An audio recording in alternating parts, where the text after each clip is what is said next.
काल आम्ही गेलो होतो बाजारात। हा आहे इकडचा बाजार। इकडचा म्हणजे बिचोलींचा। इथे दर बुधवारी बाजार भरतो। सकाळपासूनच खूप गर्दी असते इथे। ही बघा मला सोडून कशी पुढे पुढे चालत होती। पहिली आम्ही विचार केला भाजी मार्केटमध्ये जायचा। इकडचे भाजीवाले आदल्या दिवशीच तयारी करून ठेवतात, म्हणजे मठ बांधून ठेवतात।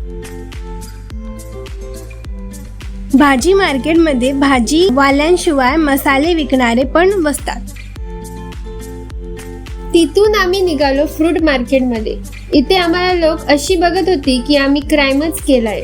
हे फ्रूट मार्केट फक्त बुधवारचंच नाही तर दररोज असतं। मग आम्ही गेलो बारदेज बाजारमध्ये। इकडचा छोटा सुपर मार्केट आहे। तर हा सुपर मार्केट पण बाकीच्या सुपर मार्केट सारखे इथे भाजीपाला भेटत नाही, तात्पुरतंच सामान भेटतं, म्हणून तर याला छोटा सुपर मार्केट म्हटलंय।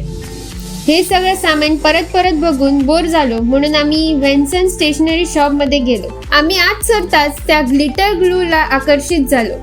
मग जरा आम्ही पुढे गेलो तर आम्हाला एक मजेशीर गोष्ट दिसली, बॉल पेन्सची बॉटल।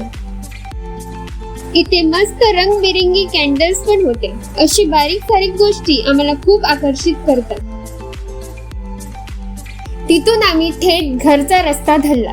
घरी जात असताना आम्ही संध्याकाळी पास्ता बनवण्याचा विचार केला आणि आम्ही आपापल्या घरी गेलो। मग मी संध्याकाळी आकांक्षाच्या घरी आली। टीव्हीवर चायनीज ड्रामा बघितला आणि टीव्ही बघून आम्ही पास्ता मसाला आणायला गेलो।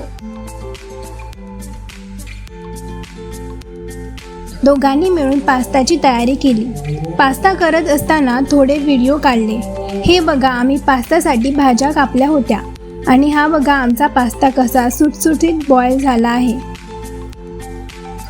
त्यात मग आम्ही सगळ्या कापलेल्या भाज्या घातल्या आणि असा हा आमचा पास्ता मस्त शिजला होता।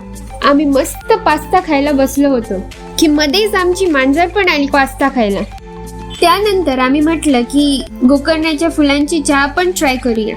काय जबरदस्त चाय झाली होती। नंतर आम्ही टेरेसवर गेलो थोडी ताजी हवा घेण्यासाठी।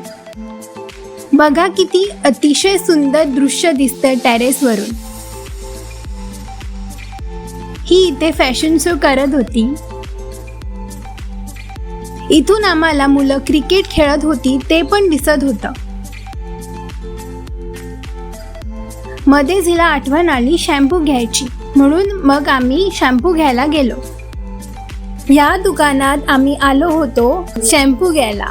जर तुम्हाला आमचा व्हिडिओ आवडला असेल तर प्लीज लाईक, सबस्क्राईब आणि कमेंट करा।